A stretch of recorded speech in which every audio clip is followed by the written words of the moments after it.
ಭಾರತೀಯ ಹಬ್ಬಗಳು ಇಡೀ ವಿಶ್ವದಲ್ಲೇ ಅತ್ಯಂತ ಮನೋಹರವಾದಂತಹ ಹಬ್ಬಗಳು ಅನ್ನುವಂಥದ್ದು ಈ ಒಂದು ಶ್ಲೋಕದ ಅರ್ಥ. ನೀವು ಸಹ ಎಲ್ಲ ನಿಮ್ಮ ಮನೆಗಳಲ್ಲಿ ಹಬ್ಬಗಳನ್ನು ಮಾಡ್ತೀರಲ್ವಾ? ಮಾಡ್ತೀರಾ? ಹಬ್ಬಗಳಂದ್ರೆ ಎಲ್ಲರಿಗೂ ಇಷ್ಟನಾ? ಯಾಕೆ? ಶಾಲೆಗೆ ಒಂದಿನ ರಜೆ ಸಿಗುತ್ತೆ ಮೇಡಮ್, ನನಗೆ ಹಬ್ಬಗಳಂದ್ರೆ ಇಷ್ಟ ಅಂತೀರಾ? ಅದೇನೇ ಇರಲಿ, ನೋಡಿ ಮಕ್ಕಳ, ನಾವು ಆಚರಿಸುವಂತಹ ಎಲ್ಲಾ ಹಬ್ಬಗಳು ಸಹ ತನ್ನದೇ ಆದಂತಹ ವೈಶಿಷ್ಟ್ಯತೆಯನ್ನು ಹೊಂದಿರುತ್ತೆ, ಹೌದಲ್ವಾ? ಈ ಹಬ್ಬಗಳ ವೈಶಿಷ್ಟ್ಯತೆಗೆ ಸಂಬಂಧಪಟ್ಟ ಹಾಗೆ ನಾವೀಗೊಂದು ಚಟುವಟಿಕೆಯನ್ನ ಮಾಡಲ್ವಾ? ಸರಿ, ಹಾಗಿದ್ರೆ ನೋಡಿ, ಈ ಒಂದು ಚಟುವಟಿಕೆಯನ್ನು ಮಾಡ್ಲಿಕ್ಕೆ ನನಗೆ 2 ತಂಡಗಳ ಅವಶ್ಯಕತೆ ಇದೆ. ಹಾಗಾಗಿ ನಿಮ್ಮ ಇಡೀ ತರಗತಿಯನ್ನು ನಾನು 2 ತಂಡಗಳಾಗಿ ವಿಂಗಡಿಸ್ತಾ ಇದ್ದೇನೆ. ನೋಡಿ, ನೀವು ಹೆಣ್ಮಕ್ಳು ನೀವಿದ್ದೀರಲ್ಲ, ನೀವೆಲ್ಲರೂ ಒಂದು ತಂಡ, ನೀವೆಲ್ಲರೂ ಒಂದು ತಂಡ. ಇದು ಕನ್ನಡ ತರಗತಿ ಅಲ್ಲ, ಹಾಗಾಗಿ ನಿಮ್ಮ ತಂಡಕ್ಕೆ ಕನ್ನಡ ಸಾಹಿತ್ಯದ ಪ್ರಕಾರಗಳಾದಂತಹ ಗದ್ಯ ಮತ್ತು ಪದ್ಯವನ್ನ ನಿಮ್ಮ ತಂಡದ ಹೆಸರುಗಳಿಸೋಣ. ಅಡ್ಡಿಲ್ಲಲ್ಲ? ಚೆನ್ನಾಗಿದೆ ಹೆಸರು? ಸರಿಯಾಗಿದ್ರೆ ನಿಮ್ಮ ತಂಡದ ಹೆಸರು ಪದ್ಯ ಇಲ್ಲ? ಸರಿಯಾಗಿದೆ, ನಿಮ್ಮ ತಂಡದ ಹೆಸರು ಪದ್ಯ, ನಿಮ್ಮ ತಂಡದ ಹೆಸರು ಗದ್ಯ. ಓಕೆ, ಆಗಿದ್ರೆ ಶುರು ಮಾಡೋಣ ಚಟುವಟಿಕೆನ? ಚಟುವಟಿಕೆ ಹೆಸರು ಏನಪ್ಪಾ ಅಂತಂದ್ರೆ ಹಬ್ಬಗಳ ಹುಡುಕಾಟ. ಯಾವುದು? ಸರಿ, ಶುರು ಮಾಡೋಣ ಅಂದ್ರೆ ಈಗ ನೀವೇನ್ ಮಾಡ್ಬೇಕಪ್ಪ ಅಂತಂದ್ರೆ ವಸ್ತುಗಳನ್ನ ತೋರಿಸ್ತೇನೆ. ಆ ವಸ್ತುಗಳನ್ನ ಗಮನಿಸ್ಬಿಟ್ಟು ಆ ವಸ್ತುವನ್ನ ಯಾವ ಹಬ್ಬದಲ್ಲಿ ಅತ್ಯಂತ ಪ್ರಮುಖವಾಗಿ ಬಳಸ್ತಾರೆ ಅನ್ನೋದನ್ನ ನೀವು ಕಂಡುಹಿಡಬೇಕು. ಇಲ್ಲಿ ಒಂದು ಟ್ವಿಸ್ಟ್ ಐತಿ. ಏನು? ಆ ಹಬ್ಬದ ಹೆಸರನ್ನ ಹೇಳುವಂಗಿಲ್ಲ. ನೀವೇನ್ ಮಾಡ್ಬೇಕಪ್ಪ ಅಂದ್ರೆ ಆ ಹಬ್ಬದ ಹೆಸರನ್ನ ಈ ಒಂದು ಹಬ್ಬಗಳ ಹುಡುಕಾಟ ಎನ್ನುವಂತ ಚಾರ್ಟ್ ನಲ್ಲಿ ಬಂದು ಗುರುತಿಸಬೇಕು. ಸರಿನಾ? ಸರಿ, ಯಾವ ತಂಡದವರು ಮೊದಲು ಗುರುತಿಸ್ತಿರೋ ಆ ತಂಡಕ್ಕೆ 1 ಅಂಕ. ಸರಿನಾ? ಹೇಳಿದಿರಲ್ಲ? ಸರಿ, ಹಾಗಿದ್ರೆ ಮೊದಲನೇದಾಗಿ ಗದ್ಯ ತಂಡದಿಂದ ಒಬ್ಬ ವಿದ್ಯಾರ್ಥಿ, ಪದ್ಯ ತಂಡದಿಂದ ಒಬ್ಬ ವಿದ್ಯಾರ್ಥಿ ಬರಬೇಕು. ಶುರು ಮಾಡೋಣ? ನೋಡಿ ಮಕ್ಕಳ, ಈ ಒಂದು ವಸ್ತುವನ್ನ ಯಾವ ಹಬ್ಬದಲ್ಲಿ ಅತ್ಯಂತ ಪ್ರಮುಖವಾಗಿ ಬಳಸಲಾಗುತ್ತೆ? ನೋಡಿ ನೋಡಿ, ನಿಧಾನ ನಿಧಾನ ನಿಧಾನ. ಇರ್ಲಿ.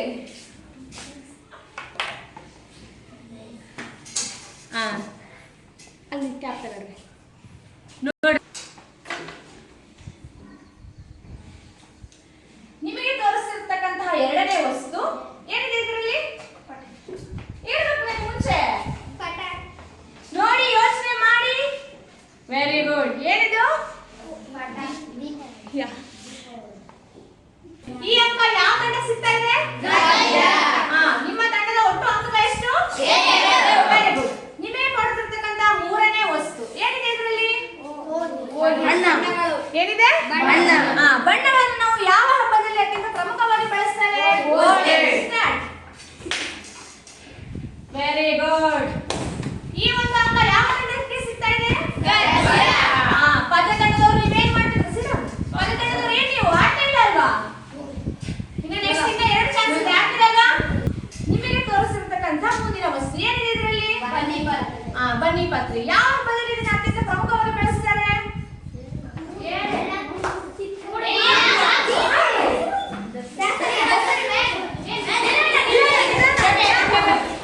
ನಿಧಾನ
ನೀವೇನಾದ್ರೂ ಈ ಒಂದು ಚಟುವಟಿಕೆಯನ್ನ 30 ಸೆಕೆಂಡ್ಗಳಲ್ಲಿ ಮಾಡಿದ್ರೆ ನಿಮ್ಮ ತಂಡ ಸಹ ವಿಜೇತ ತಂಡ ಅಂತ ನಾನು ಅನೌನ್ಸ್ ಮಾಡ್ತೀನಿ. ಸರಿನಾ?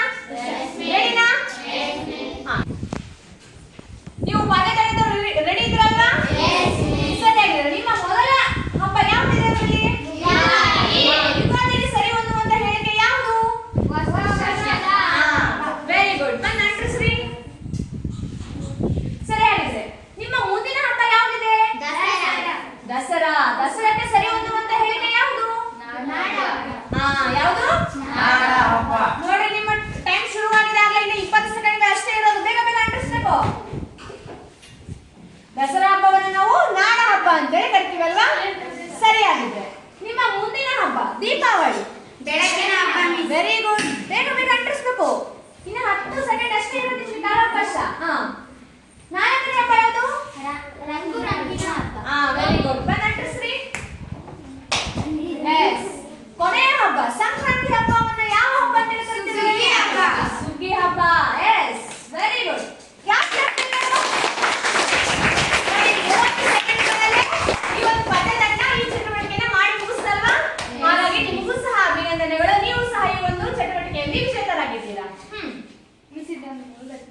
ಯಾವುದು? ದನಕರುಗಳ ಹಬ್ಬ.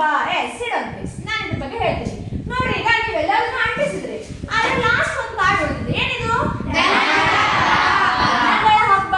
ನೋಡ್ರಿ, ಈ ಎರಡೂ ತಂಡದವರು ಸಹ ಯೋಚನೆ ಮಾಡ್ಬಿಟ್ಟು ಹೇಳಿ ನನಗೆ, ದನಗಳ ಹಬ್ಬ ಅಂತ ನಾವು ಯಾವ ಹಬ್ಬವನ್ನು ಕರಿಬಹುದು? ಸಂಕ್ರಾಂತಿ. ಯಾವ ಹಬ್ಬ? ಸಂಕ್ರಾಂತಿ. Very good. ಸಂಕ್ರಾಂತಿ ಹಬ್ಬವನ್ನು ನಾವು ದನಗಳ ಹಬ್ಬ ಅಂತ ಸಹ ಕರಿಬಹುದು ಅಂತ ಹೇಳಿದ್ರಿ. ಹಾಗಾದ್ರೆ ನನಗೆ ಹೇಳಿ, ಈಗ ಸಂಕ್ರಾಂತಿ ಹಬ್ಬವನ್ನೇ ದನಗಳ ಹಬ್ಬ ಅಂತೇಳಿ ಯಾಕೆ ಕರೀತಾರೆ? ಸರಿ, ಹಾಗಿದ್ರೆ ನೋಡಿ ಮಕ್ಕಳ, ಸಂಕ್ರಾಂತಿಯಲ್ಲಿ ನಾವು ದನಗಳ ಹಬ್ಬ ಅಂತೇಳಿ ಯಾಕೆ ಕರಿತೀವಿ? ಸಂಕ್ರಾಂತಿ ಆಚರಣೆ ಯಾವ ರೀತಿ ಇರುತ್ತೆ? ಈ ಸಂಕ್ರಾಂತಿ ಹಬ್ಬದಿಂದ ದನಕರುಗಳಿಗೆ ಏನೆಲ್ಲ ಲಾಭ ಎನ್ನುವಂತಹ ವಿಚಾರಗಳ ಕುರಿತು ನಾನು ಇವತ್ತಿನ ತರಗತಿಯಲ್ಲಿ ಸಂಕ್ರಾಂತಿ ಎಂದು ಸುಖ ದುಃಖ ಎನ್ನುವಂತಹ ಒಂದು ಗದ್ಯ ಭಾಗದಲ್ಲಿ ಸಂಕ್ರಾಂತಿಯ ವೈಶಿಷ್ಟ್ಯತೆಗಳು ಎನ್ನುವಂತಹ ಉಪಘಟಕದ ಮೂಲಕ ತಿಳ್ಕೊಳ್ತಾ ಹೋಗೋಣ. ಸರಿನಾ?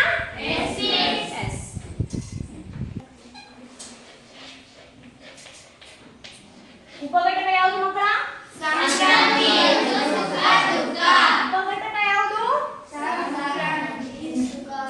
ಸಂಕ್ರಾಂತಿಯ ವೈಶಿಷ್ಟ್ಯತೆಗಳು.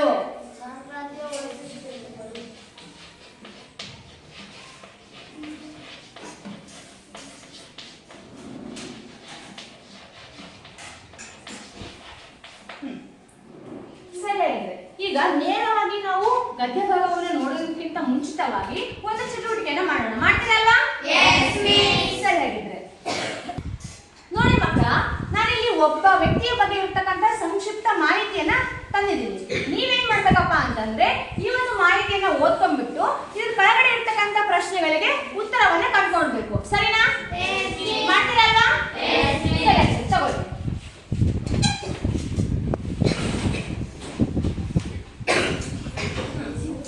ಈಗ ಮುಂಚೆ ಏನ್ ಮಾಡ್ಬೇಕಪ್ಪ ಅಂತಂದ್ರೆ, ನೀವು ಆ ಒಂದು ವ್ಯಕ್ತಿಯ ಪರಿಚಯವನ್ನ ಯಾರಾದ್ರೂ ಒಬ್ರು ಎದ್ಬಿಟ್ಟು ಸ್ಪಷ್ಟವಾಗಿ ಓದ್ಬೇಕು. ಎಲ್ಲರೂ ಗಮನಿಸ್ಬೇಕು. ಈಗ ಓದ್ತಾರೆ ಇವರು. A.R. ಮಣಿಕಾಂತರಾವ್ ಮಂಡ್ಯ ಜಿಲ್ಲೆಯ ನಾಗಮಂಗಲ ತಾಲೂಕಿನ ಆಯ್ಕನಹಳ್ಳಿ ಜನಿಸಿದರು. ಇಂಜಿನಿಯರ್ ಪದವೀಧರರಾದ ಇವರು ಪತ್ರಿಕೋದ್ಯಮಿಯಾಗಿ ಕೆಲಸ ಮಾಡುತ್ತಿದ್ದರು. ಬೆಂಗಳೂರು, ಸಂಯುಕ್ತ ಕರ್ನಾಟಕ, ವಿಜಯ ಕರ್ನಾಟಕ ಪತ್ರಿಕೆಯಲ್ಲಿ ಕೆಲಸ ಮಾಡಿ ಈಗ ಕನ್ನಡಪ್ರಭ ಪತ್ರಿಕೆಯಲ್ಲಿ ಮುಖ್ಯ ಸಂಪಾದಕರಾಗಿದ್ದಾರೆ. ಈ ಪತ್ರಿಕೆಯಲ್ಲಿ ಭಾವತಿನಯನ ಎಂಬ ಅಂಕಣವನ್ನು ಬರೆಯುತ್ತಿದ್ದರು. ಇವರು ಉಭಯ ಕೌಶಲೋಪರಿ ಸಂಪ್ರಾತ, ಆಡು ಹುಟ್ಟಿದ ಸಮಯ, ಮರೆಯಲ್ಲಿ ಹೆಂಗ, ಈ ಕುಲವಿಗಾಗಿ, ಅಪ್ಪ ಅಂದರೆ ಆಕಾಶ ಮುಂತಾದ ಕೃತಿಗಳನ್ನು ರಚಿಸಿದ್ದಾರೆ. ಕರ್ನಾಟಕ ಸಾಹಿತ್ಯ ಅಕಾಡೆಮಿಯ ಪ್ರಶಸ್ತಿಗೂ ಭಾಜನರಾಗಿದ್ದಾರೆ. ಸಂಕ್ರಾಂತಿಯನ್ನು ಸುಖ ದುಃಖ ಎಂಬ ಪ್ರಬಂಧವನ್ನು ಮಣಿಕಾಂತರಾವ್ ಅವರು ಅಮ್ಮ ಹೇಳಿದ 8 ಸುಳ್ಳುಗಳು ಎಂಬ ಕೃತಿಯಿಂದ ಆಯ್ದುಕೊಳ್ಳಲಾಗಿದೆ.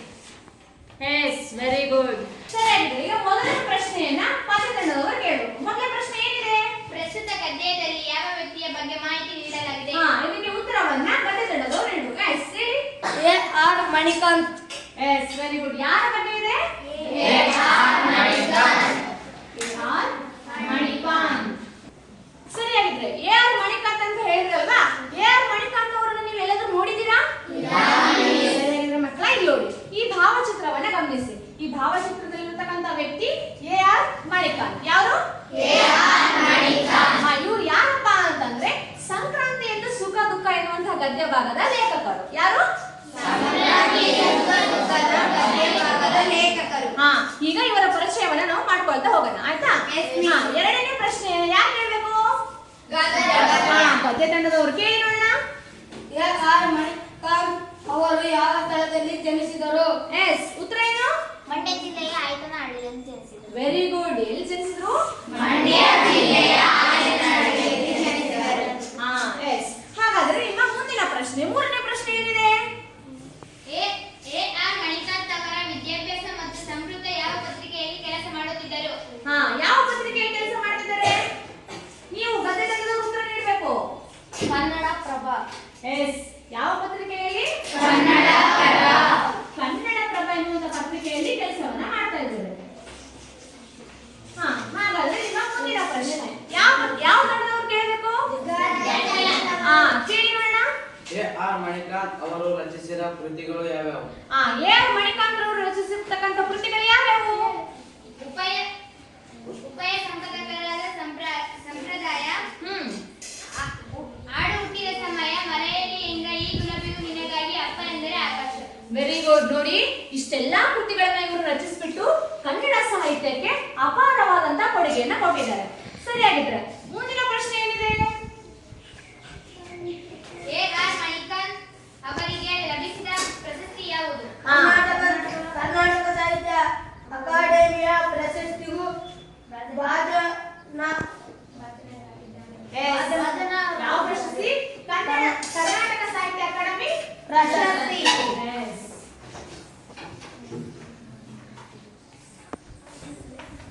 ಕರ್ನಾಟಕ ಸಾಹಿತ್ಯ ಅಕಾಡೆಮಿ.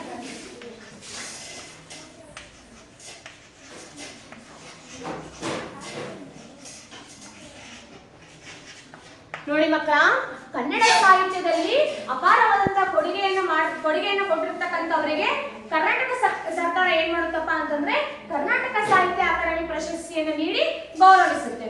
ಸರಿಯಾಗಿದೆ. ನಾವೀಗ ಕವಿ ಪರಿಚಯನ ಮಾಡ್ಕೊಂಡ್ವಲ್ವಾ, ಇನ್ನು ಒಂದು ಮುಖ್ಯವಾದ ವಿಷಯವನ್ನ ನಿಮಗೆ ತಿಳಿಸ್ಬೇಕಿದೆ. ಏನಪ್ಪಾ ಅಂತಂದ್ರೆ ಈ ಸಂಕ್ರಾಂತಿಯಿಂದ ಸುಖ ದುಃಖ ಎನ್ನುವಂತಹ ಗದ್ಯ ಭಾಗವನ್ನ ಯಾವುದರಿಂದ ಆಯ್ಕೆ ಮಾಡಿಕೊಳ್ಳಲಾಗಿದೆ ಅನ್ನೋದನ್ನ ತಿಳ್ಕೊಬೇಕಲ್ವಾ? ಹಾ, ನೋಡಿ ಇಲ್ಲಿ ಎ.ಆರ್. ಮಣಿಕಾಂತ್ ಅವರು ರಚಿಸಿರ್ತಕ್ಕಂತಹ ಅಮ್ಮ ಹೇಳಿದ 8 ಸುಳ್ಳುಗಳು ಎನ್ನುವಂತಹ ಒಂದು ಕೃತಿಯಿಂದ ಈ ಒಂದು ಸಂಕ್ರಾಂತಿಯಿಂದ ಸುಖ ದುಃಖ ಎನ್ನುವಂತಹ ಗದ್ಯ ಭಾಗವನ್ನ ಆಯ್ಕೆ ಮಾಡಿಕೊಳ್ಳಲಾಗಿದೆ. ನೋಡಿ, ನೀವೆಲ್ಲರೂ ಸಹ ಬರೀ ಪಠ್ಯ ಪುಸ್ತಕದಲ್ಲಿರ್ತಕ್ಕಂಥ ವಿಷಯಗಳನ್ನು ಓದೋದಷ್ಟೇ ಅಲ್ಲ, ಈ ರೀತಿಯ ಕೃತಿಗಳು, ಕಾದಂಬರಿಗಳನ್ನು ಸಹ ಓದ್ಬೇಕು. ಆಗ ನಿಮ್ಮಲ್ಲಿರ್ತಕ್ಕಂತಹ ಶಬ್ದ ಭಂಡಾರ ಹೆಚ್ಚಾಗುತ್ತೆ, ಸಾಹಿತ್ಯ ಅಭಿರುಚಿ ಬೆಳೆಯುತ್ತೆ. ಓದ್ತಿರಲ್ವಾ? ನೋಡಿ, ಅಮ್ಮ ಹೇಳಿದ 8 ಸುಳ್ಳುಗಳ ಒಂದು ಪುಸ್ತಕದಲ್ಲಿ ಸುಮಾರು 30ಕ್ಕೂ ಹೆಚ್ಚು ಸಣ್ಣ ಸಣ್ಣ ಕಥೆಗಳಿದ್ದಾವೆ. ಅದರಲ್ಲಿ ಸಂಕ್ರಾಂತಿಯಿಂದ ಸುಖ ದುಃಖ ಎನ್ನುವಂಥದ್ದು ಸಹ ಒಂದು ಕಥೆ. Yes, very good. ಎಲ್ಲರೂ ಪಠ್ಯ ಪುಸ್ತಕವನ್ನ ಓಪನ್ ಮಾಡಿ. ಹಾ, ನೋಡಿ, ಈಗ ನಾನು ನಿಗದಿತ ಗದ್ಯ ಭಾಗವನ್ನ ಓದ್ತಾ ಹೋಗ್ತೇನೆ. ನೀವು ಗಮನ ಇಟ್ಟು ಅದನ್ನ ಪ್ರತಿ ಸಾಲುಗಳನ್ನ ನೋಡ್ಬೇಕಾಯ್ತಾ? ಶುರು ಮಾಡೋಣ. ಸಂಕ್ರಾಂತಿ ಎಂದು ಸುಖ ದುಃಖ. ಲೇಖಕರು ಎ.ಆರ್. ಮಣಿಕಾಂತ್. ಎಳ್ಳು ಬೆಲ್ಲ ತಿಂದು ಒಳ್ಳೆಯ ಮಾತಾಡಿ. ಸಂಕ್ರಾಂತಿ ಅಂದ ಕ್ಷಣ ನೆನಪಾಗುವ ಮಾತಿದು. ಎಳ್ಳು ಬೆಲ್ಲ ಇಲ್ಲದ ಸಂಕ್ರಾಂತಿಯನ್ನು ಕಲ್ಪಿಸಿಕೊಳ್ಳುವುದು ಸಾಧ್ಯವಿಲ್ಲ. ನಿಮಗೆ ಗೊತ್ತೇ, ಸಂಕ್ರಾಂತಿಯಲ್ಲಿ ಪುರಾಣ ಕಾಣಿಸುತ್ತದೆ, ವಿಜ್ಞಾನ ಇಣುಕು ಹಾಕುತ್ತದೆ, ಸಂಪ್ರದಾಯ ಮಾತಾಡುತ್ತದೆ, ಕೃತಜ್ಞತಾ ಭಾವ ಕೈ ಹಿಡಿಯುತ್ತದೆ. ನಮಗೆ ಒಳಿತಾಗಲಿ, ನಮ್ಮ ಬದುಕಲ್ಲಿ ಸಂಕ್ರಾಂತಿಯಾಗಲಿ ಎಂಬ ಆಶಾವಾದ ಜೊತೆಗೆ ಇರುತ್ತದೆ.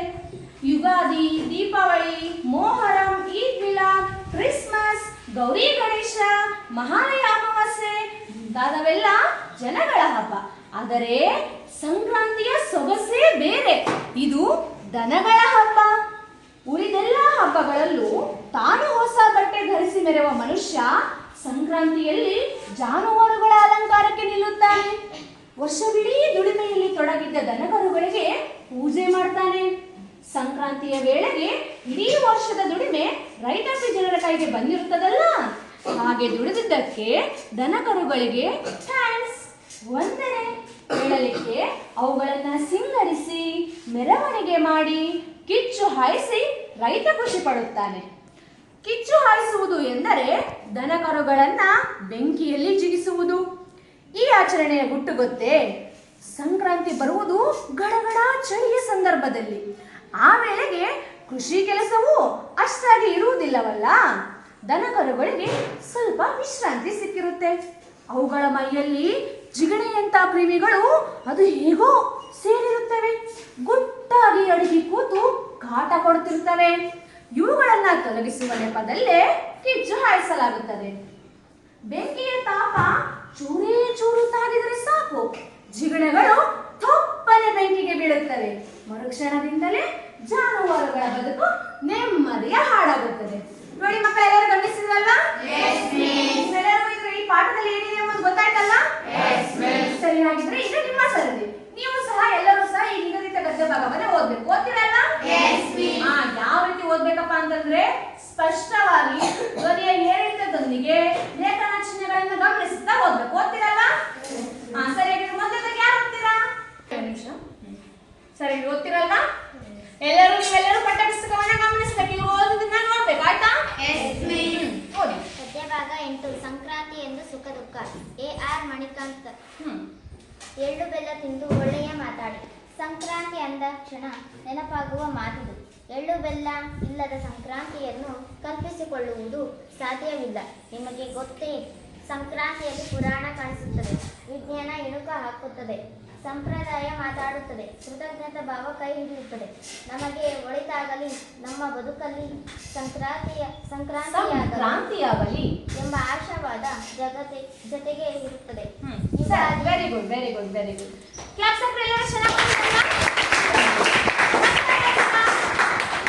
ಬನ್ನಿ ಓದಿ.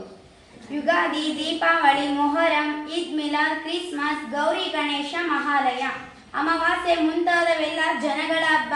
ಆದರೆ ಸಂಕ್ರಾಂತಿಯ ಸೊಗಸೇ ಬೇರೆ. ಇದು ದನಗಳ ಹಬ್ಬ. ಉಳಿದೆಲ್ಲ ಹಬ್ಬಗಳಲ್ಲೂ ತಾನು ಹೊಸ ಬಟ್ಟೆ ಧರಿಸಿ ಮೆರೆವ ಮನುಷ್ಯ ಸಂಕ್ರಾಂತಿಯಲ್ಲಿ ಜಾನುವಾರುಗಳ ಅಲಂಕಾರಕ್ಕೆ ನಿಲ್ಲುತ್ತಾನೆ. ವರ್ಷವಿಡೀ ದುಡಿಮೆಯಲ್ಲಿ ತೊಡಗಿದ್ದ ದನ ಕರುಗಳಿಗೆ ಪೂಜೆ ಮಾಡುತ್ತಾನೆ. ಸಂಕ್ರಾಂತಿಯ ವೇಳೆಗೆ ಇಡೀ ವರ್ಷದ ದುಡಿಮೆ ರೈತಾಪಿ ಜನರ ಕೈಗೆ ಬಂದಿರುತ್ತದಲ್ಲ. ಹಾಗೆ ದುಡಿದಿದ್ದಕ್ಕೆ ದನ ಕರುಗಳಿಗೆ ಥ್ಯಾಂಕ್ಸ್, ವಂದನೆ ಹೇಳಲಿಕ್ಕೆ ಅವುಗಳನ್ನು ಸಿಂಗರಿಸಿ ಮೆರವಣಿಗೆ ಮಾಡಿ ಕಿಚ್ಚು ಹಾಯಿಸಿ ರೈತ ಖುಷಿ ಪಡುತ್ತಾನೆ. ವೆರಿ ಗುಡ್, ತುಂಬಾ ಚೆನ್ನಾಗಿ ಮಾಡಿದ್ರಲ್ಲ?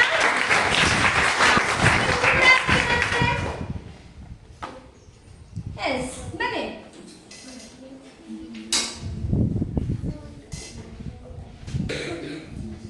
ಕಿಚ್ಚು ಹಾರಿಸುವುದು ಎಂದರೆ ದನಕರುಗಳನ್ನು ಬೆಂಕಿಯಲ್ಲಿ ಜಿಗಿಸುವುದು.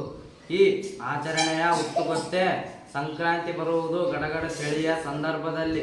ಆ ವೇಳೆಗೆ ಕೃಷಿ ಕೆಲಸವು ಅಷ್ಟಾಗಿ ಇರುವುದಿಲ್ಲವಲ್ಲ. ದನಕರುಗಳಿಗೆ ಸ್ವಲ್ಪ ವಿಶ್ರಾಂತಿ ಸಿಗುತ್ತದೆ.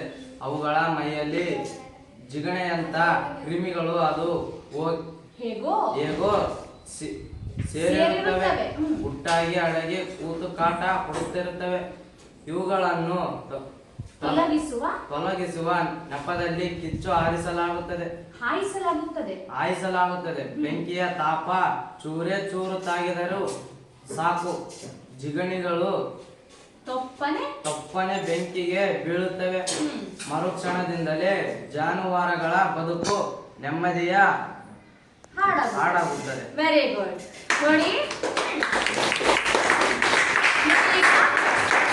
ನೋಡಿ, ಈಗ ನಾನು ಸಹ ಓದಿದೆ, ನೀವೆಲ್ಲರೂ ಸಹ ಓದಿದ್ರಲ್ವಾ? ಈ ಒಂದು ನಿಗದಿತ ಗದ್ಯ ಭಾಗದಲ್ಲಿ ಬಂದಿರತಕ್ಕಂತ ಕೆಲವೊಂದಿಷ್ಟು ಪದಗಳನ್ನ ನಾನು ಇಲ್ಲಿ ಪಟ್ಟಿ ಮಾಡಿ ತಂದಿದ್ದೀನಿ. ಆ ಪದಗಳಿಗೆ ಸರಿ ಹೊಂದುವಂತ ಅಂದ್ರೆ ಸಮಾನ ಅರ್ಥಗಳನ್ನು ಕೊಡುವಂತಹ ಸಮಾನಾರ್ಥಕ ಪದಗಳನ್ನು ನೀವೆಲ್ಲರೂ ಜೋಡಿಸ್ತಾ ಹೋಗ್ಬೇಕು. ಜೋಡಿಸಿರಲ್ವಾ? ಶುರು ಮಾಡೋಣ? ಸರಿಯಾಗಿದ್ರೆ ಈಗ ಸಮಾನಾರ್ಥಕ ಪದಗಳನ್ನು ಜೋಡಿಸ್ತಾ ಹೋಗೋಣ. ನಿಮ್ಮ ಮೊದಲನೇ ಪದ ಇಣುಕು. ಇಣುಕು ಎನ್ನುವಂತ ಪದಕ್ಕೆ ಸಮಾನ ಅರ್ಥವನ್ನು ಕೊಡುವಂತಹ ಪದಗಳು ಯಾವ್ಯಾವು? ನೋಡು, ಕಣ್ಣು, ಆಲಿಸು. ಕಣ್ಣು, ಆಲಿಸು. ಹಚ್ಚಿ ನೋಡೋಣ. Very good. ಕೃತಜ್ಞತೆ ಎನ್ನುವಂತ ಪದಕ್ಕೆ ಸಮಾನ ಅರ್ಥವನ್ನು ಕೊಡುವಂತಹ ಪದಗಳು ಯಾವ್ಯಾವು? ಅಭಿನಂದನೆ, ಧನ್ಯವಾದ. Very good. ಅಭಿನಂದನೆ ಮತ್ತೆ ಧನ್ಯವಾದ. ನಿಮ್ಮ ಮೂರನೇ ಪದ ಸೊಗಸು. ಸೊಗಸು ಎನ್ನುವಂತ ಪದಕ್ಕೆ ಸಮಾನ ಅರ್ಥವನ್ನು ಕೊಡುವಂತ ಪದಗಳು ಯಾವ್ಯಾವು? ಸೌಂದರ್ಯ, ಅಂದ. ಎಸ್, ಸೌಂದರ್ಯ ಮತ್ತು ಅಂದ. ನಿಮ್ಮ ನಾಲ್ಕನೇ ಪದ ಸಿಂಗಾರ.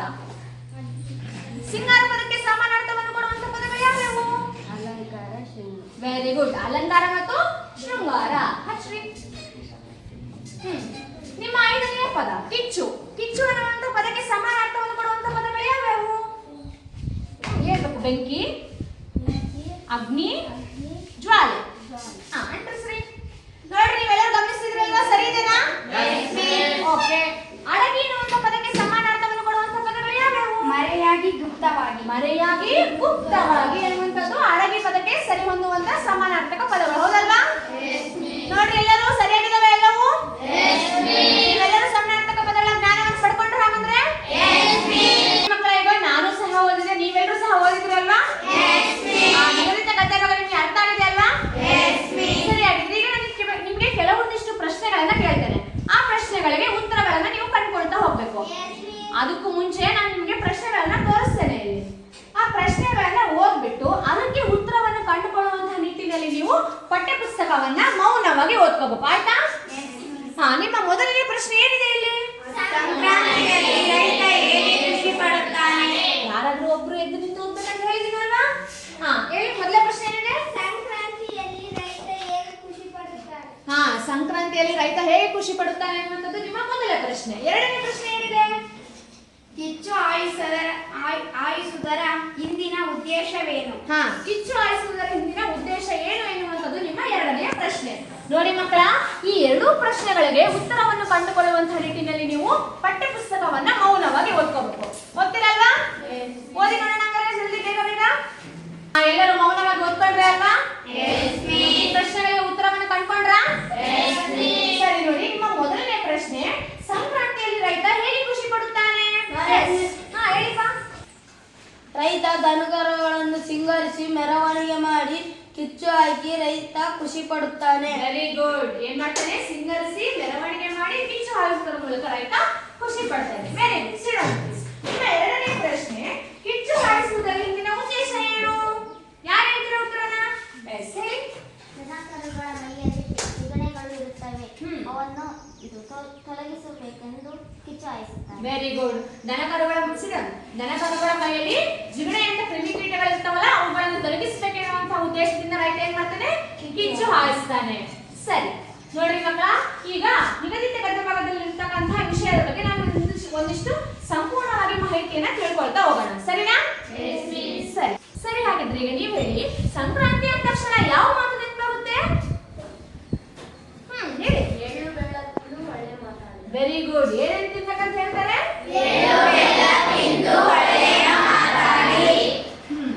ಹಾಗಾದ್ರೆ ನಿಮ್ಮ ತಲೆಯಲ್ಲಿ ಈಗ ಒಂದು ಪ್ರಶ್ನೆ ಬಂದಿರ್ಬೇಕಲ್ವಾ? ಯಾಕೆ ಸಂಕ್ರಾಂತಿಯಲ್ಲಿ ಎಳ್ಳು ಬೆಲ್ಲವನ್ನೇ ತಿಂತಾರೆ? ಯುಗಾದಿಯಲ್ಲಿ ತಿನ್ಬೋದಿತ್ತು, ದೀಪಾವಳಿಯಲ್ಲಿ ತಿನ್ಬೋದಿತ್ತು, ಆದ್ರೆ ಯಾಕೆ ಸಂಕ್ರಾಂತಿಯಂತೆ ಎಳ್ಳು ಬೆಲ್ಲವನ್ನ ತಿಂತಾರೆ ಅಂತ ಒಂದು ಡೌಟ್ ಬಂದಿದೆ ನಿಮಗೆ? ನೋಡಿ, ಹೇಳ್ತೀನಿ. ಯಾಕಪ್ಪ ಸಂಕ್ರಾಂತಿಯಲ್ಲಿ ಎಳ್ಳು ಬೆಲ್ಲವನ್ನು ತಿನ್ನುವಂತ ಸಂಪ್ರದಾಯ ಇದೆ ಅಂತಂದ್ರೆ, ನೋಡಿ ಮಕ್ಕಳ, ಈಗ ನಾವು ಸಂಕ್ರಾಂತಿಯನ್ನ ಯಾವ ತಿಂಗಳಲ್ಲಿ ಆಚರಣೆ ಮಾಡ್ತೇವೆ? ಜನವರಿ ತಿಂಗಳಲ್ಲಿ ನಾವು ಸಂಕ್ರಾಂತಿಯನ್ನ ಆಚರಣೆ ಮಾಡ್ತೀವಲ್ವಾ? ಆಗ ಸಾಮಾನ್ಯವಾಗಿ ಭಾರತದಲ್ಲಿ ಚಳಿಗಾಲದ ಸಮಯ. ಹೌದಲ್ವಾ? ನೋಡಿ, ಚಳಿಗಾಲದಲ್ಲಿ ನಮ್ಮ ಚರ್ಮ ಎಲ್ಲ ಒಡೆದಿರುತ್ತದಲ್ಲ, ಅಂದ್ರೆ ಎಲ್ಲ ಬಿಡ್ಕೊಂಡ್ಬಿಟ್ಟಿರ್ತದಲ್ಲ. ಅದರ ಅರ್ಥ ನಮ್ಮ ದೇಹದಲ್ಲಿ ಕೊಬ್ಬಿನ ಅಂಶ ಕಡಿಮೆ ಆಗಿದೆ ಅನ್ನುವಂಥದ್ದು. ನೋಡಿ, ಈಗ ಕೊಬ್ಬಿನ ಅಂಶವನ್ನ ಮರಳಿ ಪಡಿಬೇಕಂದ್ರೆ ನಾವು ನೀವೆಲ್ಲರೂ ಏನ್ ಮಾಡ್ತೀವಿ? ವ್ಯಾಸ್ಲಿನು, ನೋವಾ, ಪಾನ್ಸು, ಆಲವ್ಲಿ, ಫೇರ್ ಅಂಡ್ ಲವ್ಲಿ ಇಂಥ ಸುಡುಗಾಡುವ ಕ್ರೀಮ್ಗಳನ್ನ ಹಚ್ತೀವಿ. ಹೌದಲ್ಲ? ಆದ್ರೆ ನಮ್ಮ ಹಿರಿಯರು ಏನ್ ಮಾಡ್ತಾ ಇದ್ರಪ್ಪ ಅಂತಂದ್ರೆ, ಅವ್ರು ಯಾವುದೇ ರೀತಿ ಈ ರೀತಿ ಕ್ರೀಮ್ಗಳನ್ನ ಬಳಸ್ತಾ ಇರ್ಲಿಲ್ಲ. ಅವ್ರು ಏನ್ ಮಾಡ್ತಿದ್ರು? ನೈಸರ್ಗಿಕವಾಗಿಯೇ ಸಿಗುವಂತಹ, ಅಂದ್ರೆ ಕೊಬ್ಬಿನಾಂಶ ಸಿಗುವಂತಹ ಆಹಾರಗಳನ್ನ ಸೇವನೆ ಮಾಡ್ತಿದ್ರು. ನೈಸರ್ಗಿಕವಾಗಿಯೇ ನಮ್ಮ ದೇಹದಲ್ಲಿ ಯಾವ ರೀತಿ ಕೊಬ್ಬಿನಾಂಶವನ್ನು ಹೆಚ್ಚು ಮಾಡ್ಕೊಳ್ಬಹುದಪ್ಪ ಅಂತಂದ್ರೆ, ಈ ರೀತಿಯ ಎಳ್ಳು, ಬೆಲ್ಲ, ಕೊಬ್ಬರಿ, ಕಡಲೆ ಇಂತಹ ಆಹಾರಗಳನ್ನ ಸೇವಿಸುವ ಮೂಲಕ ನಾವು ನಮ್ಮ ದೇಹದಲ್ಲಿ ಕೊಬ್ಬಿನಾಂಶವನ್ನ ಹೆಚ್ಚಿಗೆ ಮಾಡ್ಕೋಬಹುದು. ಆಗ ತಂತಾನೆ ನಮ್ಮ ದೇಹದ ಚರ್ಮ ಏನಾಗುತ್ತೆ? ಸರಿಯಾಗುತ್ತೆ. ಹಾಗಾಗಿ ಸಂಕ್ರಾಂತಿಯಲ್ಲಿ ಎಳ್ಳು ಬೆಲ್ಲವನ್ನು ತಿನ್ನುವಂತ ಸಂಪ್ರದಾಯವನ್ನ ರೂಢಿ ಮಾಡಿದ್ರು. ಗೊತ್ತಾಯ್ತಲ್ಲ ನಿಮಗೆ ಎಳ್ಳು ಬೆಲ್ಲ ಯಾಕೆ ತಿಂತಾರೆ ಅಂತ? ಸರಿಯಾಗಿದೆ. ನಿಮ್ಮೆಲ್ಲರಿಗೂ ನಾನು ಇದೊಂದು ಮಾದರಿಯನ್ನು ತೋರಿಸ್ತಿದ್ದೇನೆ. ನೋಡಿ, ಏನಿದು? ಗ್ಲೋಬ್ ಅಲ್ವಾ? ಈ ಮುಂಚೆ ಎಲ್ಲರೂ ನೋಡಿದಾರಲ್ವಾ? ನೋಡಿ, ನಮ್ಮ ಭೂಮಿ ಏನಿದೆಯಲ್ಲ, ತನ್ನ ಸುತ್ತಲೂ ತಾನು ಸುತ್ತಿಕೊಂಡು ಸೂರ್ಯನ ಸುತ್ತಲೂ ಒಂದು ಪ್ರದಕ್ಷಿಣೆಯನ್ನ ಹಾಕುತ್ತೆ. ಹೌದಲ್ವಾ?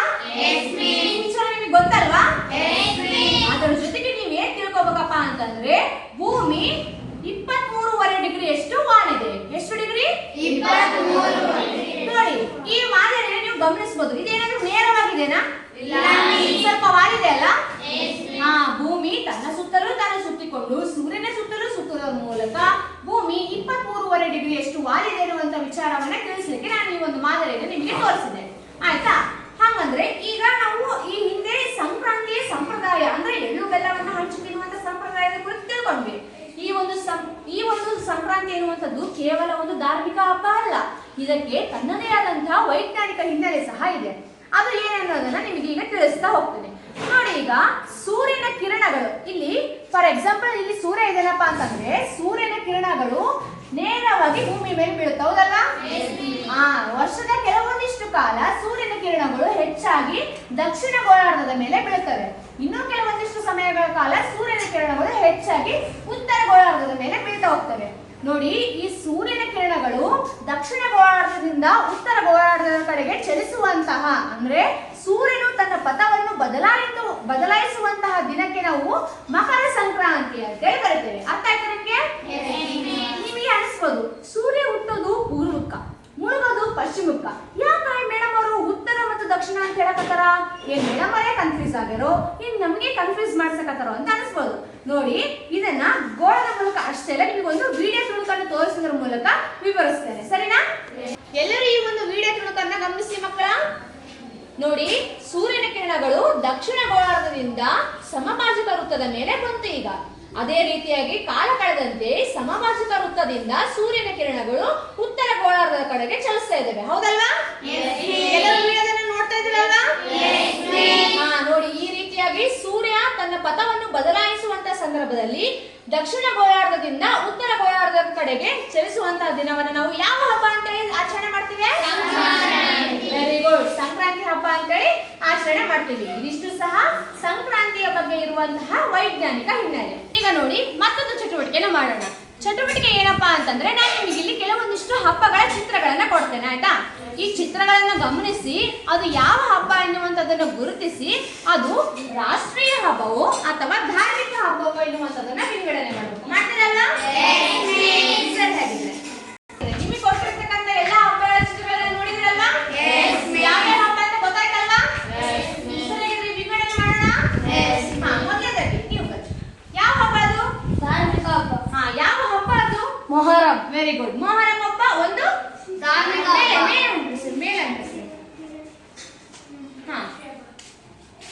Very good.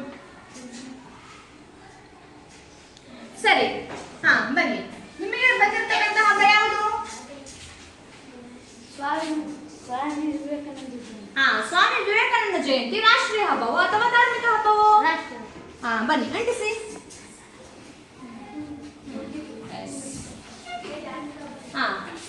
ಮತ್ತೆ ಯಾರು ಬರ್ತಿದ್ದೀರಾ ಮುಂದೆ? ಯಾವ ಹಬ್ಬ ಅದು? ಕ್ರಿಸ್ಮಸ್. ಕ್ರಿಸ್ಮಸ್ ಒಂದು ಧಾರ್ಮಿಕ ಹಬ್ಬವೋ ಅಥವಾ ರಾಷ್ಟ್ರೀಯ ಹಬ್ಬವೋ? Yes, very good. ಅಂಟಿಸಿ. ಕ್ರಿಸ್ಮಸ್ ಒಂದು ಧಾರ್ಮಿಕ ಹಬ್ಬ. ಯಾವ ಹಬ್ಬ ಅದು? ಶಿಕ್ಷಕರ ದಿನಾಚರಣೆ. ಶಿಕ್ಷಕರ ದಿನಾಚರಣೆ. ಯಾವ ಹಬ್ಬ? ರಾಷ್ಟ್ರೀಯ ಹಬ್ಬ. Very good.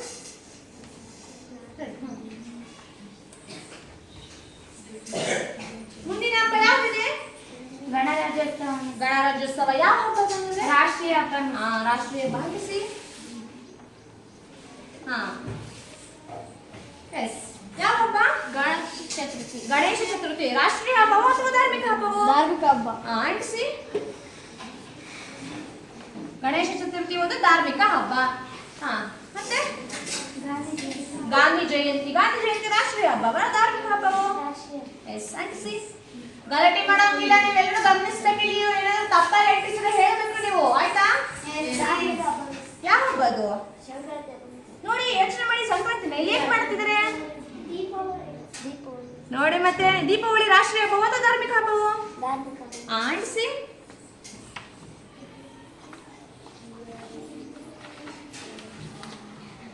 ತಡಿ. ನೋಡಿ ಮಕ್ಕಳ, ಈಗ ನಿಮಗೆ ಧಾರ್ಮಿಕ ಹಬ್ಬಗಳು ಯಾವ್ಯಾವು, ರಾಷ್ಟ್ರೀಯ ಹಬ್ಬಗಳು ಯಾವ್ಯಾವು ಗೊತ್ತಾಯ್ತಲ್ವಾ?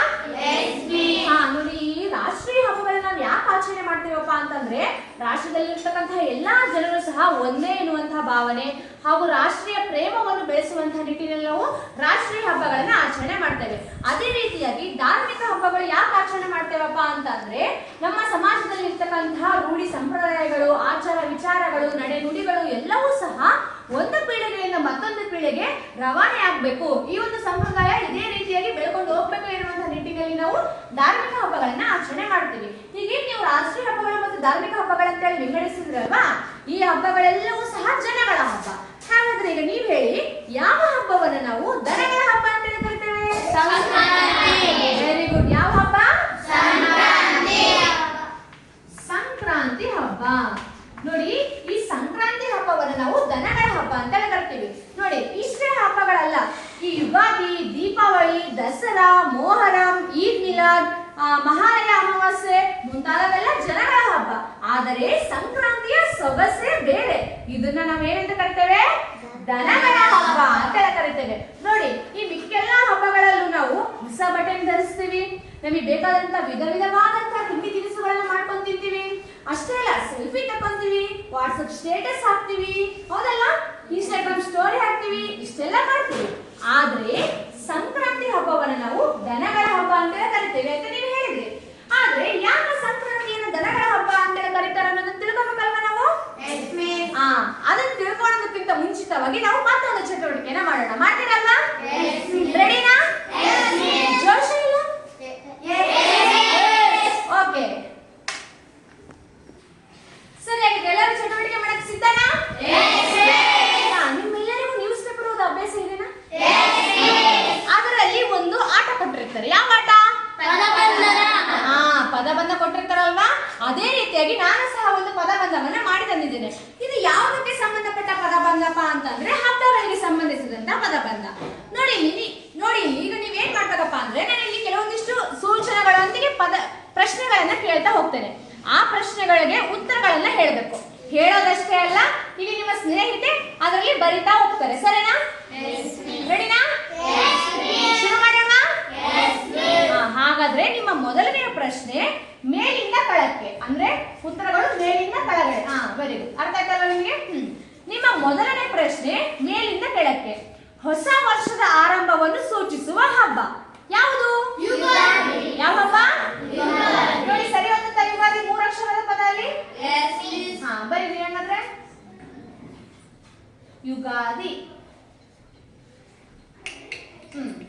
ಸರಿ, ವೆರಿ ಗುಡ್. ಹಂಗಂದ್ರೆ ನಿಮ್ಮ ಎರಡನೆಯ ಪ್ರಶ್ನೆ ಮೇಲಿಂದ ಕೆಳಕ್ಕೆ.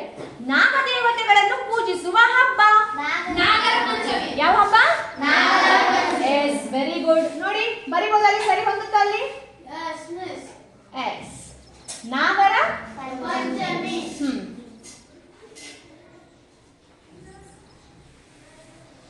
ನಾಗರ ಪಂಚಮಿ ಹಬ್ಬ ಮಾಡ್ತೀರಾ ನೀವೆಲ್ಲರೂ? ಸರಿ, ಹಾಗಿದ್ರೆ ನಿಮ್ಮ ಮುಂದಿನ ಪ್ರಶ್ನೆ ಎಡದಿಂದ ಬಲಕ್ಕೆ. ಅರ್ಥ ಆಯ್ತಲ್ವಾ? ಎಡದಿಂದ ಬಲಕ್ಕೆ. ನಿಮ್ಮ ಮೊದಲ ಪ್ರಶ್ನೆ ಶ್ರೀರಾಮನ ಜನ್ಮದಿನದ ಸ್ಮರಣಾರ್ಥವಾಗಿ ಆಚರಿಸುವ ಹಬ್ಬ ಯಾವುದು? ನೋಡಿ, ಯೋಚನೆ ಮಾಡಿ. Very good. ಯಾವ ನವಮಿ? ರಾಮನವಮಿ. ರಾಮನವಮಿ. ಸರಿ, ಹಾಗಾದ್ರೆ ನಿಮ್ಮ ಮುಂದಿನ ಪ್ರಶ್ನೆ ಎಡದಿಂದ ಬಲಕ್ಕೆ. ಆಗಸ್ಟ್ 15ರಂದು ಆಚರಿಸುವ ಹಬ್ಬ ಯಾವುದು? ನೋಡಿ, ಯಾವುದು? ಎಲ್ಲಿ ಬರೀಬಹುದು ಅದನ್ನ? Yes, very good. ಸರಿ ಹೋಗುತ್ತಲ್ವಲ್ಲಿ? ಸ್ವಾತಂತ್ರ್ಯ ದಿನಾಚರಣೆ.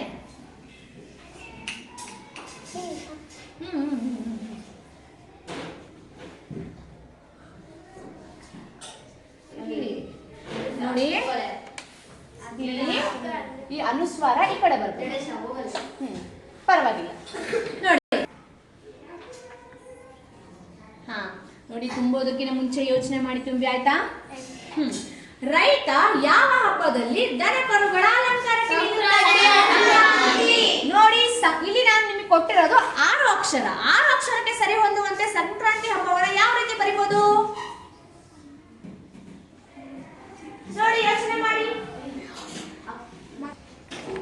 ಯಾವ ಹಬ್ಬ? ಮಕರ ಸಂಕ್ರಾಂತಿ.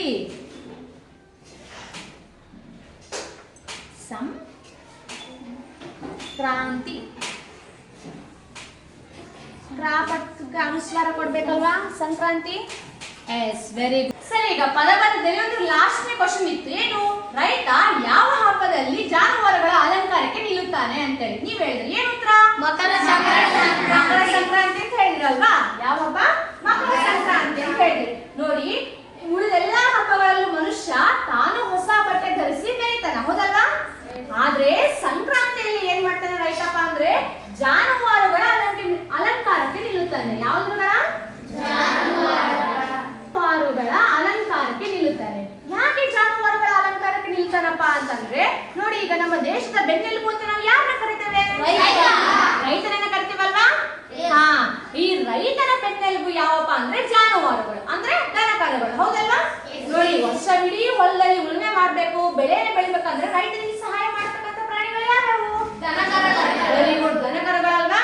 ನೋಡಿ, ದನಕರುಗಳು ವರ್ಷವಿಡೀ ಈ ರೀತಿ ದುಡಿಮೆ ಮಾಡಿರ್ತಾವಲ್ವಾ, ಅವುಗಳಿಗೆ ಪೂಜೆ ಮಾಡ್ತಾನೆ ರೈತ. ಯಾವ ಹಬ್ಬದಲ್ಲಿ? ಸಂಕ್ರಾಂತಿ ಹಬ್ಬದಲ್ಲಿ ಪೂಜೆ ಮಾಡ್ತಾನೆ. ಅದ್ರ ಜೊತೆಗೆ ಸಿಂಗಾರ ಮಾಡ್ತಾನೆ. ಅವುಗಳನ್ನ ಊರು ತುಂಬಾ ಮೆರವಣಿಗೆ ಮಾಡಿಸ್ಕೊಂಡ್ಬಂದು ಕೊನೆಯದಾಗಿ ಏನ್ ಮಾಡ್ತಾರೆ ಅಂದ್ರೆ ಕಿಚ್ಚು ಹಾಯಿಸಿ ರೈತ ಖುಷಿ ಪಡುತ್ತಾನೆ, ಹೌದಲ್ವಾ? ಸರಿ, ನೀವ್ ಹೇಳಿದ್ರಿ ಸಿಂಗಾರ ಮಾಡ್ತಾನೆ ಮತ್ತೆ ಊರು ತುಂಬಾ ಮೆರವಣಿಗೆ ಮಾಡ್ತಾನೆ ಅಂತ. ಇದ್ರ ಅರ್ಥ ನಿಮಗೆ ಗೊತ್ತು. ಹಾಗಂದ್ರೆ ಕಿಚ್ಚು ಹಾಯಿಸುವುದು ಅಂತ ಹೇಳಿದ್ರೆ ನಾನು ಕಿಚ್ಚು ಹಾಯಿಸುವುದು ಅಂದ್ರೆ ಏನು? ದನಕರಗಳನ್ನು ಬೆಂಕಿ ಮೇಲೆ ಏರಿಸುವುದು. ದನಕರುಗಳನ್ನು ಬೆಂಕಿ ಮೇಲೆ ಎಸ್, ದನಕರುಗಳನ್ನ ಬೆಂಕಿಯಲ್ಲಿ ಜಿಗಿಸುವುದಕ್ಕೆ ನಾವು ಏನಂತ ಕರಿತೀವಿ? ಕಿಚ್ಚು ಹಾಯಿಸುವುದು ಅಂತ ಕರಿತೀವಿ, ಹೌದಲ್ವಾ?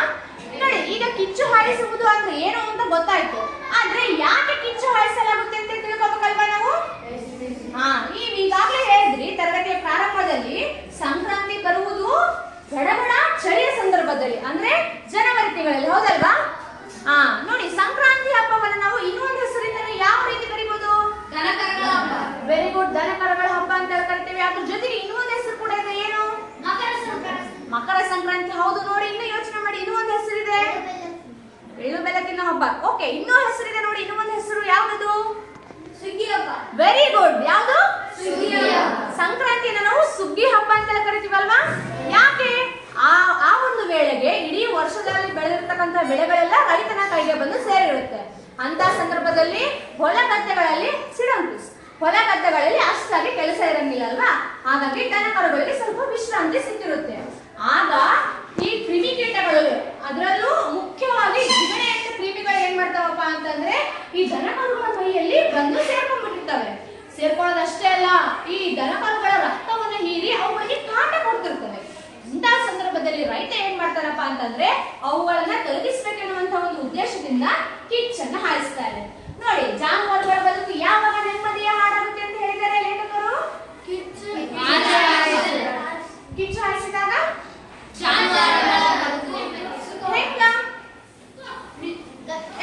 ದನಕರಗಳ ಮೇಲೆ ಸಣ್ಣ ಸಣ್ಣ ಹುಳ ಇರ್ತಾವಲ್ಲ, ಅವು ಕಿಚ್ಚು ಮೇಲೆ ದನಕರಗಳು ಆರಿದಾಗ ಅವು ಕರಿ ಹೋಗ್ತಾವ. ವೆರಿ ಗುಡ್, ಏನಂತ? ಜಿಗಣೆಗಳು ತಪ್ಪನೆ. ಯಾವ ಕ್ರಿಮಿಗಳವು? ಜಿಗಣೆಗಳು. ನೋಡಿದ್ದೀರಾ ಜಿಗಣೆಗಳನ್ನ? ಆ ಜಿಗಣೆಗಳು ಕಿಚ್ಚು ಹಾಯಿಸಿದಂತ ಸಂದರ್ಭದಲ್ಲಿ ತೊಪ್ಪನೆ ಬೆಂಕಿಗೆ ಬೀಳುತ್ತವೆ. ಈಗ ನೋಡ್ರಿ, ಕಿಚ್ಚು ಹಾಯಿಸೋದು ಅಂದ್ರೆ ಏನಂತ ತಿಳ್ಕೊಂಡ್ರಿ ಅಲ್ವಾ? ನೋಡಿದ್ದೀರಾ ನೀವು ಕಿಚ್ಚು ಹಾಯಿಸೋದು ಹೆಂಗ ಅಂತೇಳಿ? ಎಲ್ಲಿ ನೋಡಿದ್ದೀರಾ? ಕೆಲವೊಂದಿಷ್ಟು ಜನ ವಿದ್ಯಾರ್ಥಿಗಳು ನೋಡಿದ್ದೀರಾ, ಇನ್ನು ಕೆಲವೊಂದಿಷ್ಟು ಜನ ನೋಡಿಲ್ಲ ಅಲ್ವಾ? ಈಗ ನಾನು ತೋರಿಸ್ತೇನೆ ನೋಡಿ. ಇಲ್ಲಿ ಒಂದು ವಿಡಿಯೋನ ಪ್ಲೇ ಮಾಡ್ತೇನೆ, ಅದರಲ್ಲಿ ಯಾವ ರೀತಿ ಕಿಚ್ಚು ಹಾಯಿಸ್ತಾರೆ ಅನ್ನೋದನ್ನ ನೋಡಿ. ವಿಡಿಯೋನ ಎಲ್ಲರೂ ಗಮನ ಇಟ್ಟು ನೋಡ್ಬೇಕು.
ಅಂದ್ರೆ ಜಾನುವಾರುಗಳನ್ನ ಶುಚಿಗೊಳಿಸಿ ಅವುಗಳಿಗೆ ಸಿಂಗಾರ ಮಾಡಿ ಅವುಗಳನ್ನ ಊರು ತುಂಬಾ ಮೆರವಣಿಗೆ ಮಾಡಿ ಕಿಚ್ಚು ಹಾಯಿಸುವುದರ ಮೂಲಕ ರೈತ ಖುಷಿ ಪಡ್ತಾನೆ, ಹೌದಲ್ವಾ? ನೋಡಿ, ಆ ಕಿಚ್ಚು ಹಾಯಿಸುವಂತ ಸಂದರ್ಭದಲ್ಲಿ ಬೆಂಕಿಯ ತಾಪ ಚೂರೇ ಚೂರುತ್ತಾ ಇದ್ರೆ ಸಾಕು, ಏನ್ ಬೀಳ್ತದೆ? ಜಿಗಣೆಗಳು ಬೆಂಕಿಗೆ ಕಪ್ಪ ಅಂತೇಳಿ ಬೀಳ್ತವೆ. ಆಗ ಮರುಕ್ಷಣದಿಂದಲೇ ಜಾನುವಾರುಗಳ ಬದುಕು ನೆಮ್ಮದಿಯ ಹಾಡಾಗುತ್ತದೆ, ಹೌದಲ್ವಾ? ನೋಡಿ ಮಕ್ಕಳ, ಈಗ ನಾವು ಈ ಸಂಕ್ರಾಂತಿಯನ್ನು ಸುಖ ದುಃಖ ಎನ್ನುವಂತ ಗದ್ಯಗಳನ್ನ ನೋಡಿದ್ವಲ್ಲ, ಇದರಲ್ಲಿ ಅತಿ ಮುಖ್ಯವಾಗಿ ನಾವು ನೆನಪಲ್ಲಿ ಇಟ್ಕೋಬೇಕಾಗಿರೋ ಅಂಶಗಳು ಏನಪ್ಪಾ ಅಂತಂದ್ರೆ, ಸಂಕ್ರಾಂತಿ ಎಂದಾಕ್ಷಣ ನೆನಪಾಗುವ ಮಾತು ಯಾವುದು? ಸಕ್ಕರೆ ಎಳ್ಳು ಬೆಣ್ಣೆಯ ಮಾತಾಡಿ. ಸಂಕ್ರಾಂತಿ ಎಂದು ನೆನಪಾಗುವ ಮಾತು, ಹೌದಲ್ವಾ? ಸಂಕ್ರಾಂತಿಯಿಂದ ನೆನಪಾಗುವ ಮಾತು ಅಂತ ನಾವು ನೆನ್ಪಿಟ್ಕೋಬೇಕು. ಅದ್ರ ಜೊತೆಗೆ ಇನ್ನೊಂದೇ ನೆನ್ಪಿಟ್ಕೋಬೇಕಪ್ಪ ಅಂತಂದ್ರೆ, ಈ ಜಾನುವಾರುಗಳು ಹೇಗೆ ರೈತನಿಗೆ ಸಹಾಯ ಮಾಡ್ತವೆ ಅನ್ನೋದು ನೆನ್ಪಿಟ್ಕೋಬೇಕಲ್ವಾ? ಅಂದ್ರೆ ರೈತ ಜಾನುವಾರುಗಳಿಗೆ ಯಾವ ಭಾವನೆಯನ್ನು ತೋರಿಸ್ಬೇಕು?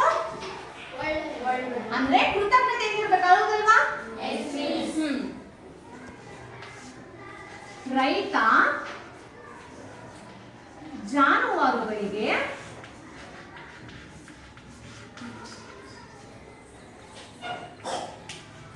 ಕೃತಜ್ಞತೆಯಿಂದ ಇರಬೇಕು, ಹೌದಲ್ವಾ?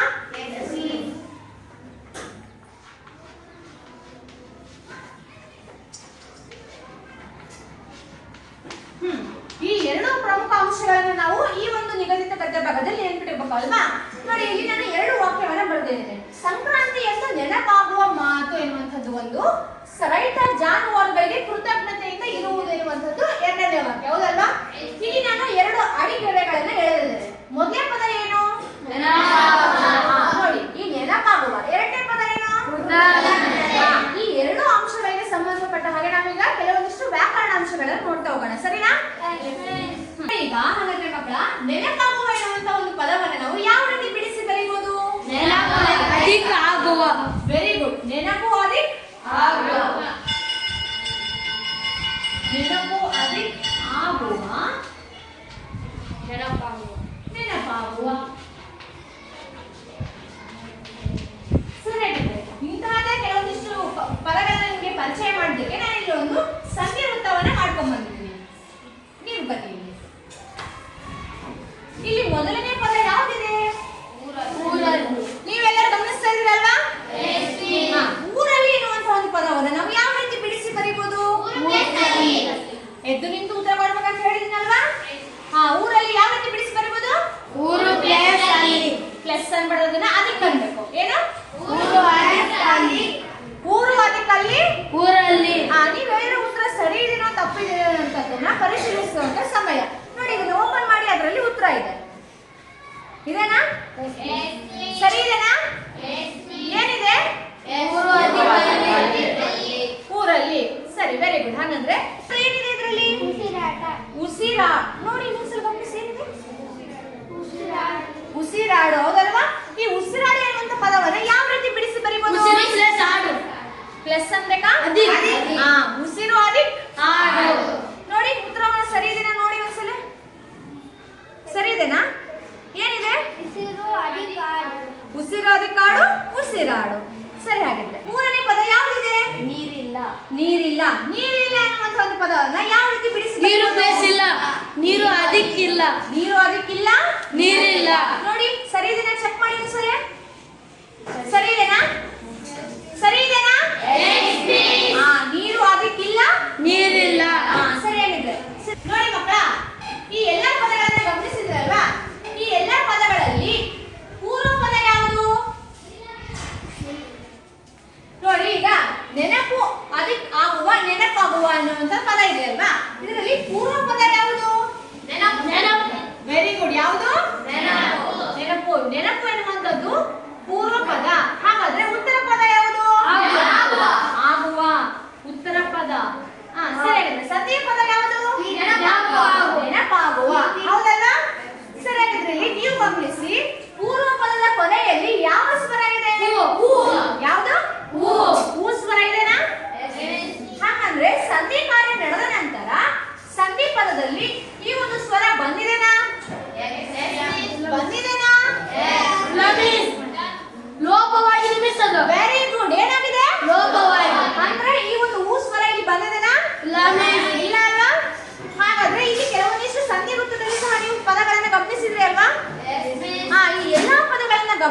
ನಂತರ ಇವೆಲ್ಲವೂ ಪದಗಳು ಯಾವ ಸಂಧಿಯ ಉದಾಹರಣೆ ಆಗಿದೆ? ಲೋಪಸಂಧಿ. Very good. ಯಾವ ಸಂಧಿ?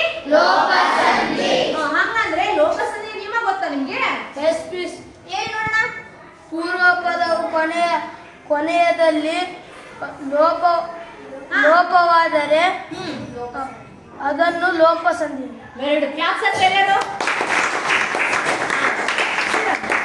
ಈಗ ನಾನು ನಿಮಗೆ ಸರಿಯಾಗಿ ಲೋಪಸಂಧಿಯ ನಿಯಮವನ್ನ ತೋರಿಸ್ತೇನೆ. ಎಲ್ಲರೂ ನಿಮ್ಮ ಪುಸ್ತಕದಲ್ಲಿ ಬರ್ಕೋಬೇಕು, ಆಯ್ತಾ?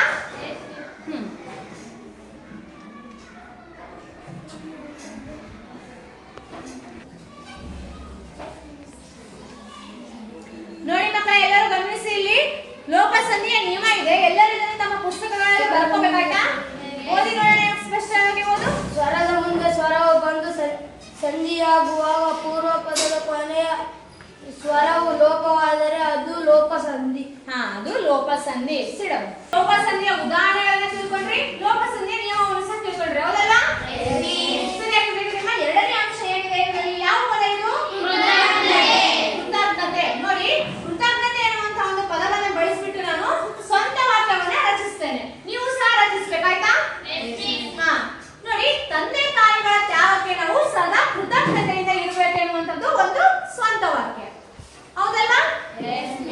ಅದೇ ರೀತಿಯಾಗಿ ದೇಶವನ್ನು ಕಾಯುವಂತ ರೈತರಿಗೆ ನಾವು ಸದಾ ಕೃತಜ್ಞತೆಯಿಂದ ಇರಬೇಕು ಎನ್ನುವಂಥದ್ದು ನನ್ನ ಎರಡನೆಯ ವಾಕ್ಯ. ಸರಿನಾ? ಹಾಗಂದ್ರೆ ನೀವು ಸಹ ಈ ಒಂದು ಕೃತಜ್ಞತೆ ಎನ್ನುವಂತ ಪದವನ್ನು ಬಳಸಿ ಸ್ವಂತ ವಾಕ್ಯವನ್ನು ರಚಿಸಿ ನೋಡೋಣ. ಶಿಕ್ಷಕರಿಗೆ ರಾಷ್ಟ್ರವನ್ನು ತಂದುಕೊಟ್ಟ ಮಹಾನ್ ವೀರರಿಗೆ ಕೃತಜ್ಞತೆಯನ್ನು ಸಲ್ಲಿಸುತ್ತೇವೆ. Very good. ಕ್ಲಾಸ್ ಮಕ್ಕಳ, ಇವತ್ತಿನ ತರಗತಿಯಲ್ಲಿ ನಾವು ಸಂಕ್ರಾಂತಿ ಎಂದು ಸುಖ ದುಃಖ ಎನ್ನುವಂತಹ ಘಟಕದಲ್ಲಿ ಸಂಕ್ರಾಂತಿಯ ವೈಶಿಷ್ಟ್ಯತೆಗಳು ಏನು ಎನ್ನುವಂತ ವಿಚಾರಗಳನ್ನು ತಿಳ್ಕೊಂಡ್ವಲ್ವಾ? ಒಟ್ಟಾರೆಯಾಗಿ ಈ ಪಾಠದಿಂದ ನಾವು ಯಾವ ಮೌಲ್ಯಗಳನ್ನು ತಿಳ್ಕೊಬೇಕಪ್ಪ ಅಂತಂದ್ರೆ, ಸಂಕ್ರಾಂತಿ ಒಂದು ಕೇವಲ ಧಾರ್ಮಿಕ ಹಬ್ಬ ಮಾತ್ರ ಆಗಿರದೆ ಇದು ಜನರ ಮಧ್ಯೆ ಬಾಂಧವ್ಯವನ್ನು ಬೆಸುವಂತ ಹಬ್ಬ. ಅಷ್ಟೇ ಅಲ್ಲ, ನಮಗೆ ಸಹಾಯ ಮಾಡಿದಂತ ದನಕರುಗಳಿಗೆ ಥ್ಯಾಂಕ್ಸ್ ಅಥವಾ ವಂದನೆಯನ್ನು ತಿಳಿಸುವಂತಹ ಒಂದು ಒಳ್ಳೆಯ ಹಬ್ಬ ಎನ್ನುವಂಥದ್ದು ಈ ಒಂದು ನಿಗದಿತ ಗದ್ಯ ಭಾಗದ ಸಾರಾಂಶ. ಸರಿ, ಪಾಠ ಕೇಳಿದ್ರಲ್ಲ? ಕೆಲವೊಂದಿಷ್ಟು ಪ್ರಶ್ನೆಗಳನ್ನ ಕೇಳ್ತೀನಿ, ನೀವೆಲ್ಲ ಉತ್ತರವನ್ನು ನೀಡಬೇಕು. ನೀಡ್ತೀರಲ್ವಾ? ನಿಮ್ಮ ಮೊದಲನೇ ಪ್ರಶ್ನೆ, ಕೆಳಗಿನ ಪ್ರಶ್ನೆಗಳಿಗೆ ಬಿಟ್ಟ ಸ್ಥಳಗಳನ್ನು ಸೂಕ್ತ ಪದಗಳಿಂದ ತುಂಬಿ, ಆಯ್ತಾ? ಮೊದಲ ಪ್ರಶ್ನೆ, ಎಂ ಮಣಿಕಾಂತ್ ರವರು ಡ್ಯಾಶ್ ಜಿಲ್ಲೆಯಲ್ಲಿ ಜನಿಸಿದರು? ಯಾವ ಜಿಲ್ಲೆ? ನಿಮ್ಮ ಎರಡನೇ ಪ್ರಶ್ನೆ,